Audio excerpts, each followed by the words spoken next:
기관직 공무원 합격은 전공에 강한 대방열림. 많은 합격생과 합격수기들로 증명합니다.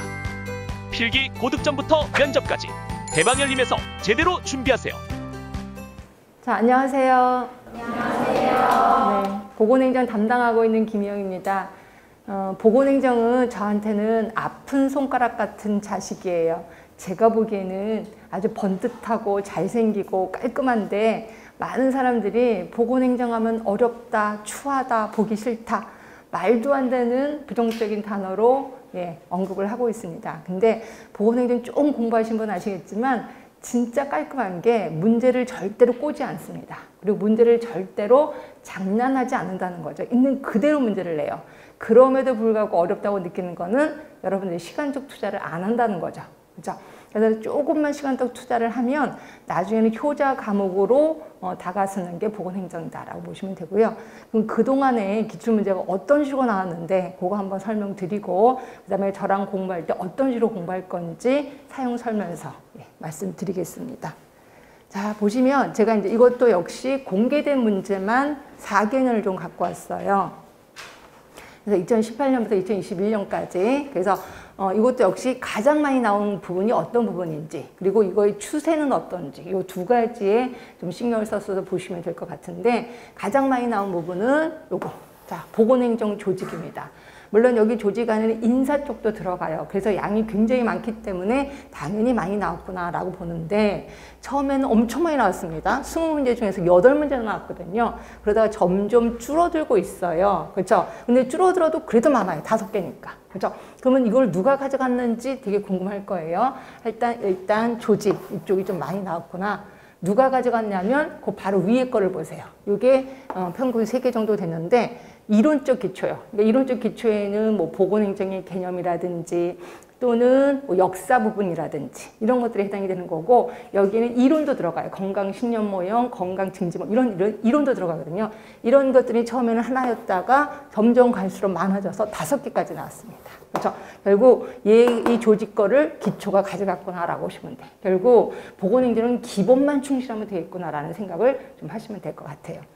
자, 그 다음으로 나온 게 거의 2개씩 나왔습니다. 보건행정 체계하고 사회보장제도. 그런데 이 2개를 같은 레벨이라고 친다면 얘네 2개를 묶으면 5개예요. 결국 얘네들도 같이 거의 비슷합니다.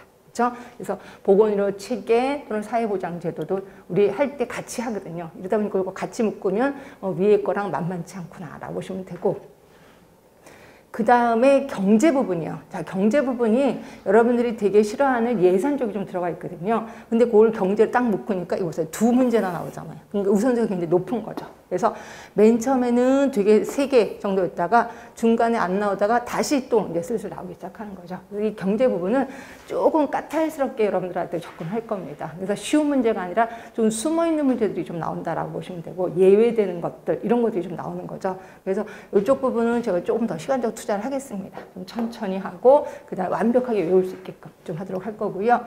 자, 그 다음에 보시면 뭐 1.2개에서 기획과 정책, 보건사업론. 그래서 보건사업론 하면은 이제 공중보건 쪽이라고 생각하시면 되고요. 이런 것들이 1.1개로 나왔고, 그 다음에 이제 법은 여기 있는 내용을 제가 이제 가로 안에 집어넣는 거는 여기 있는 내용 중에 법에 관련된 걸 2로 이렇게 가로 안에 집어넣는 겁니다. 그래서 보시면 법 내용이 끊임없이 나와요. 법 내용이. 그래서 제가 예전에도 한번 얘기했을지 모르겠지만 보건행정 안에 법 얘기가 한 3문제 정도는 기본으로 나온다라고 표현했거든요.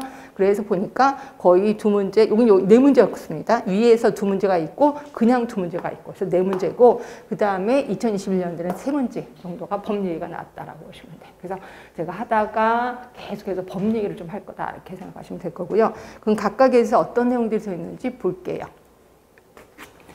자, 맨 처음에 이론적 기초에 보시면 이제 공중보건의 의미가 나와요. 아니, 보건행정인데 왜 공중보건의 의미? 네, 거기서부터 출발하거든요. 그래서 우리도 이따가 공중보건의 개념부터 들어갈 건데 공중보건의 의미 나오는 거고 그 다음에 보건행정의 특성 당연히 나올 수밖에 없고 보건행정의 특성 또 보건행정의 개념 똑같은 거죠. 그래서 이렇게 개념 기본적인 것들을 묻는 질문들이 좀 많이 나오는구나 라고 보시면 되고요.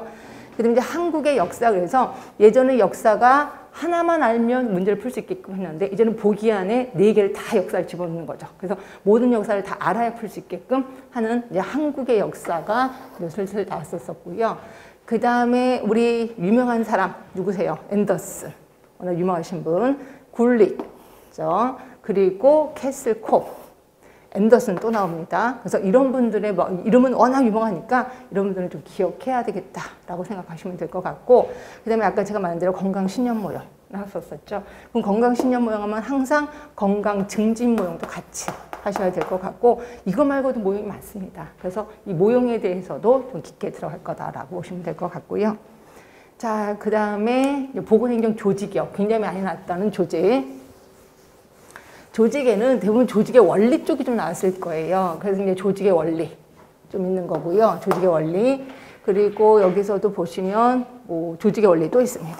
조직의 원리 이렇게 있고, 그 다음에 뭐 실적, 이거는 이제 이거는 인사 쪽이죠. 실적주의, 역관주의 뭐 이런 거, 이거는 인사 쪽인데 대부분 인사보다는 조직 쪽이 훨씬 더 많이 나옵니다. 그래서 조직의 종류에서도 보시면 라인 스텝 조직, 매트릭스 조직, OJT, 그 다음에 어디가 있어? 맵 그리고 XY 조직 이런 것들 나오고요.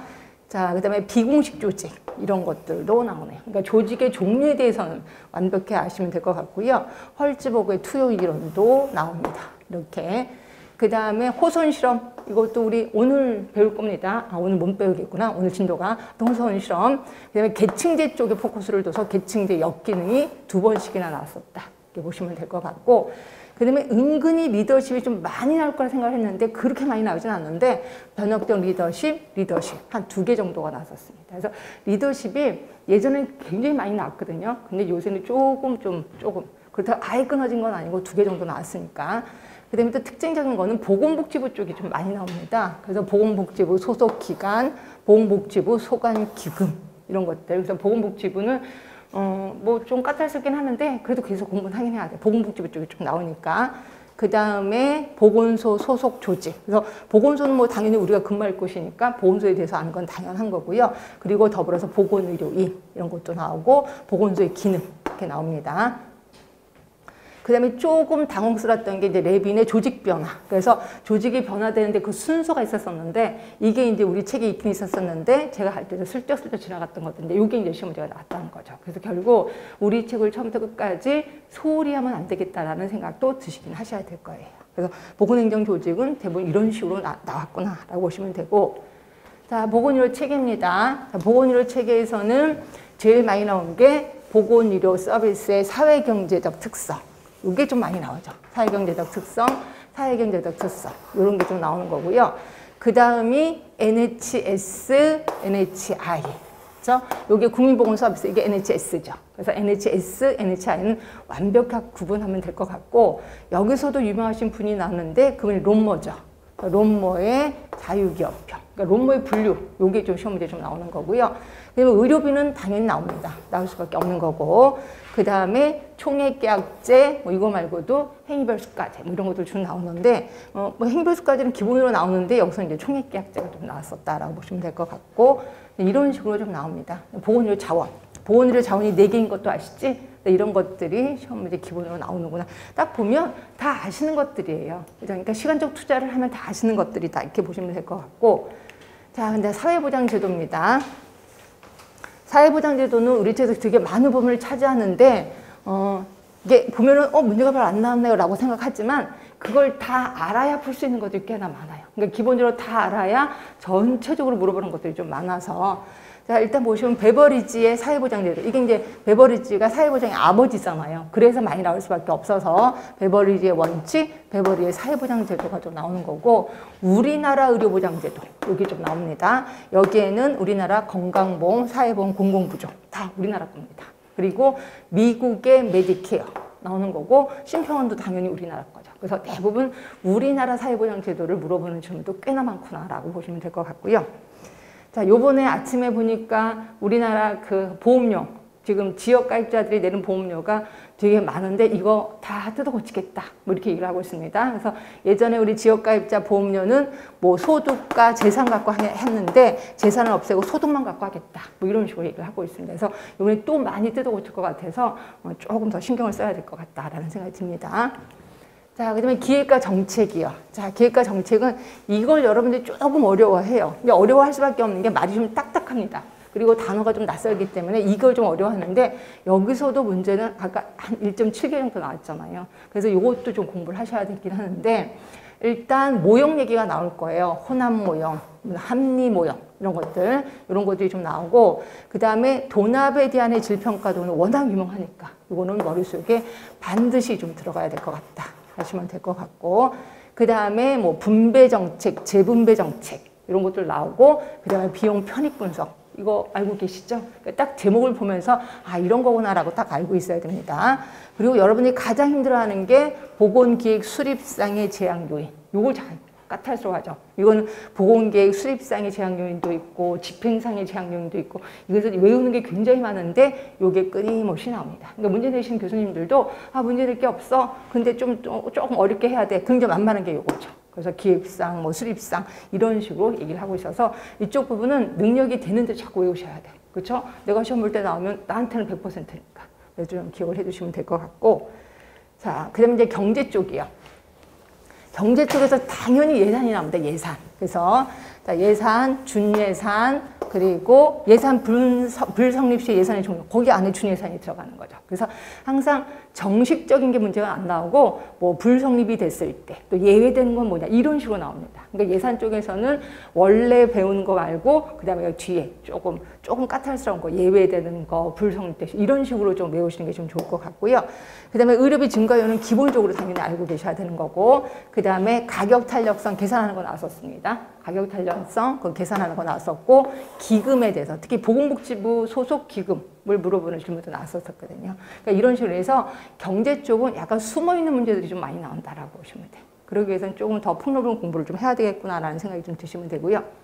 자, 보건사업론, 요게 이제 우리 공중보건 얘기입니다. 공중보건 하면은 1차 보건의료, 거기에 더 맞붙여서 건강증진.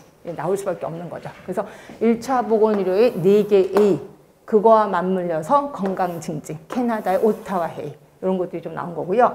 그 다음에 우선순위 브라이언트, 기억하실 겁니다. 우선순위 잡는 거. 그 다음에 노인보건관리, 이거는 그냥 상식처럼 풀 수 있는 거예요. 다음 주 노인보건관리 특정이 아닌 것, 뭐 이런 식으로 나와서 이거는 상식선에서 볼 수 있는 거고 법정간염병 당연히 나올 수밖에 없었습니다. 그래서 이런 게 나온 거고 그 다음에 국민건강증진법에서 제시하고 있는 건강증진 사업, 보건소에서 하고 있는 사업. 그래서 제가 이거는 보건소의 기능이 아니라 보건소에서 하는 건강증진 사업이다. 법에 있는 내용이다라고 무지무지 얘기를 했었고 이게 그대로 시험 문제에 나온 적 있었습니다. 근데 좀 놀랬던 거는 이거를 보신 분이 그게 법 얘기였어요? 깜짝 놀랍니다. 그래서 제가 거기 있잖아요. 책이 있잖아요.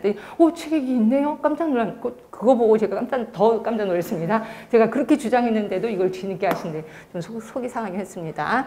하여튼 이런 식으로 문제가 나왔고 자, 그 다음에 보시면 자, 법 얘기. 아까 말한 대로 법, 물론 아까랑 좀 이렇게 그 공통적인 것도 있지만 대부분 이쪽 법이 나왔습니다. 농투법 나왔고, 의료법 나왔고, 감염병 예방법 나왔고, 의료법은 당연히 많이 나옵니다. 의료법 이렇게 나왔고, 지역보건법도 당연히 나올 수밖에 없는 거죠. 그리고 국민건강진진법, 국민건강보험법 이런 식으로 해서 요 정도에서 법이 좀 나오더라고요. 그렇죠? 물론 특징적으로 다른 법이 나오기도 하지만 대부분 요 법에서 벗어나지는 않는다라고 보시면 될 것 같고요. 자, 그 다음에 이제 우리 커리큘럼 어떤 식으로 할 건지. 자, 우리 9월, 그 다음에 10월, 11월 3개월 동안 이론 완성할 거고, 이거는 계속해서 진행되고 있는 건 아실 거고요. 그리고 1월부터 2월까지 8주간은 우리 기출문제 분석. 그리고 여기에 단원별 문제 좀 들어갑니다. 그러니까 제가 맨날 얘기하는데 기출문제가 가장 쉽습니다. 그러니까 여러분이 이론을 배우면서 굉장히 완벽하게 했기 때문에 기출문제가 가장 쉽다고 생각하시면 돼요. 그럼 어려운 거 뭔데요? 모의고사예요. 모의고사는 제가 문제를 좀 꼬거든요.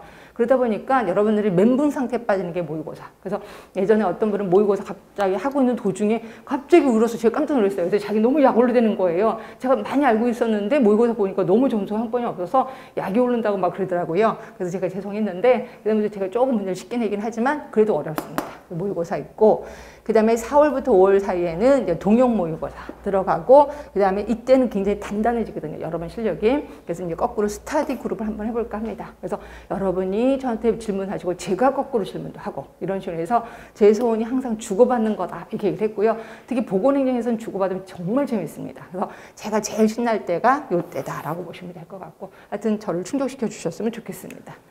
자, 그리고 수업 방식 이제 어떻게 할 거냐면, 제가 이제 수업을 하기 전에 요 단원에서 어떤 걸 할 거다라고 크게 칠판에 제가 써드릴 겁니다. 그래서 이거를 숲을 본다라고 해서 전체적 프레임을 알아요. 자, 그리고 나서 이때는 역시 제 강의를 한두 번 그러니까 한 번 들은 사람도 있죠. 여러 번 들은 사람도 있어서 그 여러 번 들은 사람을 대상으로 하는 게 숲보기. 그래서 여기 지금 보시면 나디 익은 얼굴이 꽤나 많이 있으니까 이때는 여러분들이 얘기를 해주셔야 돼. 그래서 쭉 한번 써나가고, 그리고 나서 이제 나무 보기. 그래서 이때는 책을 보고 줄을 칠 겁니다. 그래서 그럼 처음 오신 분은 어떻게 숲보기 할 때 그냥 쳐다보시면 돼. 아, 저런 걸 외워야 되는구나. 그냥 심리적인 압박만 받으시면 될 것 같고, 그 다음에 이제 나무 보기는 줄을 열심히 치시고 아까 했었던 내용을 다시 한번 하는 겁니다. 결국 한 번 내용을 반복하고 요게 2번 내용을 반복한 거예요. 그리고 나서 다 끝나고 나면 제가 60분하고 10분 쉬는데 그 다음에 그렇게 해서 3번 합니다. 그러고 나서 마지막 시간 한 10분 정도 남아서 배운 것을 상기시키기. 책을 몽땅 다 덮고 제가 물어보는 거죠. 오늘 뭐 배웠다라고 물어보면 여러분들이 대답을 해주셔야 돼. 결국 하루 수업에 똑같은 내용을 3번 반복하게 되는 겁니다. 그렇죠?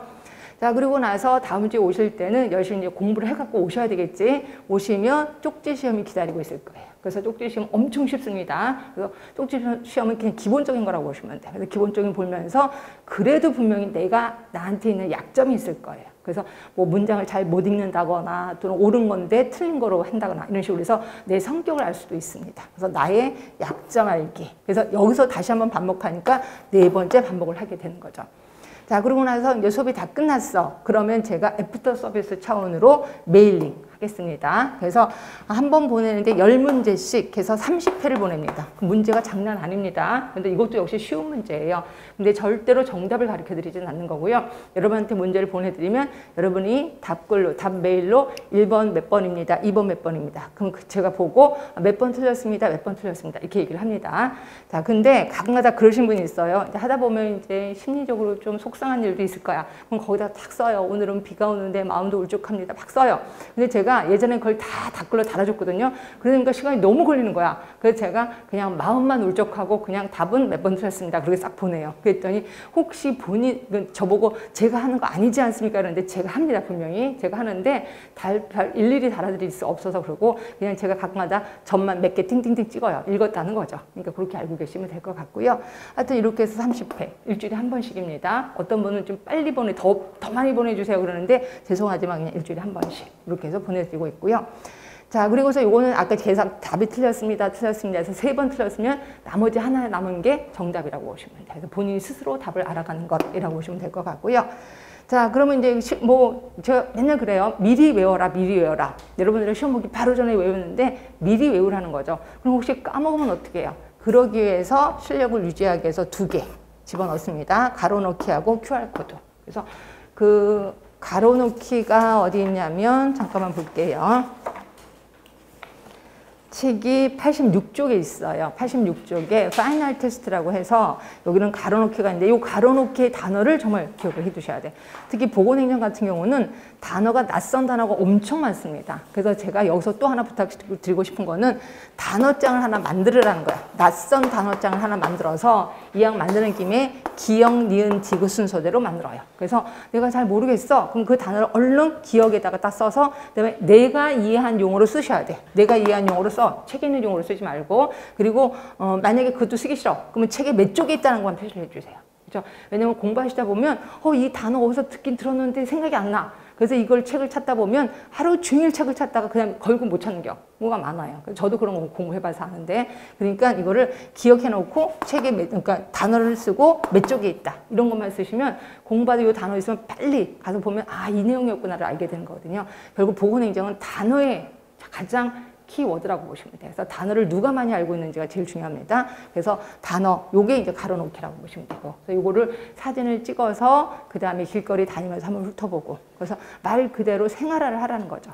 암기의 생활화라고 보시면 될 것 같고, 그다음 QR코드도 여기 있을 겁니다. 어디 있냐면 17쪽에 있어요. 17쪽.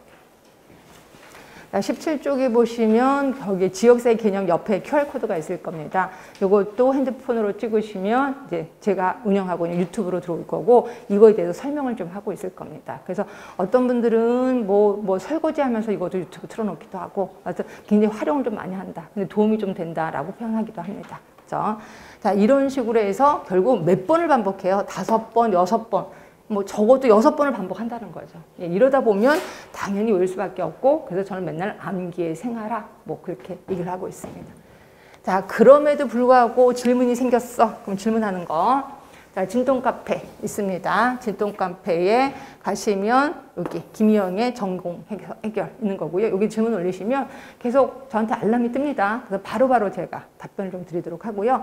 만약에 답변이 좀 늦으면 이 사람이 지금 찾고 있구나, 헤매고 있구나, 이렇게 생각하시면 됩니다. 저도 사람이니까 헤맬 수 있잖아요. 그러니까 좀만 참아주시면 바로바로 답변을 좀 드리도록 하겠습니다. 그러니까 이런 식으로 제 수업을 하도록 하겠습니다. 자, 그럼 수업 시작하겠습니다.